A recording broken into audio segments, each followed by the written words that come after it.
રાજકોટ જિલ્લાના ઉપલેટામાં બ્રહ્મચારી બાપુની જગ્યામાં ભાગવત સપ્તાહનું આયોજન. સપ્તાહ દરમિયાન ધાર્મિક પ્રસંગો ભવ્યતાથી ઉજવાશે. ઉપલેટાના ગાદા રોડ ઉપર આવેલા અને શહેરના લોકોમાં જેમના પ્રયત્ને ખૂબ જ આસ્થા અને શ્રદ્ધા તેવા બ્રહ્મલીન સંત શિરોમણી બ્રહ્મચારી બાપુની જગ્યામાં સુવર્ણ જયંતિ મહોત્સવ નિમિત્તે શ્રીમદ ભાગવત સપ્તાહ જ્ઞાન અગ્રહનું ખૂબ જ આસ્થાપૂર્વક મંગલ આયોજન કરવામાં આવ્યું છે. વ્યાસપીઠ ઉપર ઉપલેટાના યુવા ભાગવતાચાર્ય પરમ પૂજ્ય શાસ્ત્રી રાજુભાઈ જોશી બિરાજીને તેમની આગવી શૈલીમાં રસપાન કરાવેલ છે. કથાની પોથી યાત્રાથી કેસરિયા હનુમાન મંદિરથી વાતે ગાતે નીકળે. આ સપ્તાહમાં રોજ અલગ અલગ કાર્યક્રમો જેમાં નૃસિંહ પ્રાગટ્ય તેમજ વામન જન્મ તેમજ રામ જન્મ, શ્રી કૃષ્ણ જન્મોત્સવ, ગોવર્ધન લીલા તેમજ રૂક્ષ્મણી વિવાહ તેમજ પરીક્ષિત મોક્ષ અને રોજ રાત્રે અલગ અલગ કાર્યક્રમો જેમાં કાન ગોપી વિરલભાઈ ભૂત દ્વારા તેમજ ધીરુભાઈ તેમજ ઉપલેટાના લોક સાહિત્ય કલાકાર દેવરાજભાઈ ગઢવી દ્વારા પણ એક લોક સાહિત્યનું આયોજન કરવામાં આવ્યું છે. આ ભાગવત સપ્તાહ કાર્યક્રમને સફળ બનાવવા માટે ટ્રસ્ટના પ્રમુખ ઉકાભાઈ બારૈયા,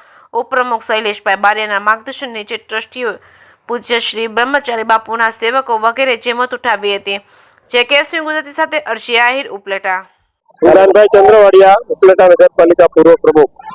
બ્રહ્મચારી બાપુ રામધોન મંડળ ટ્રસ્ટ દ્વારા જે ભાગવત સપ્તાહનું આયોજન કરેલું હતું એ ભાગવત સપ્તાહની ગઈકાલે પૂર્ણાવતી થઈ અને આજ રોજ બ્રહ્મચારી બાપુને જે એની મૂર્તિ પ્રતિષ્ઠાનો કાર્યક્રમ હતો, આજ રોજ ઉકાભાઈ બારૈયાના ઘરેથી આ નગર યાત્રાની આજે શરૂઆત કરેલી હતી. આશરે 1.5 કિલોમીટર જેટલો લોકો એમાં ઉત્સાહભર ભાગ લીધો. આશરે 10 થી 15,000 લોકો આ નગર યાત્રાની અંદર જોડાણા હતા. હર્ષે હિન્દુ મુસ્લિમ ભાઈઓ બંને સાથે મળી અને બધા જે એકબીજાનું સન્માન કર્યું અને એકબીજાના જે કાર્યક્રમો હતા એને સાથ સહકાર આપ્યો.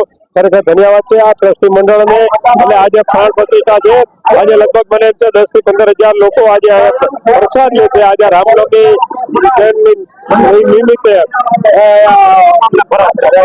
બપોરનો ફરાર રાખવામાં આવેલ છે. હું આમ જોઉં છું તો લોકોની અંદર ઉત્સાહ એટલો બધો છે અને બહેનો અને ભાઈઓ એકદમ પુષ્કળમાં પોતાના ઉત્સાહમાં એને આટલો તડકામાં પણ એને એમ ન લાગ્યો થાક. અને આવો માહોલ તો મેં ક્યારેય નથી જોયો. ખરેખર આ બ્રહ્મચારી બાપુની ખરેખર કૃપા કહેવાય, રામ ભગવાનની પણ કૃપા કહેવાય.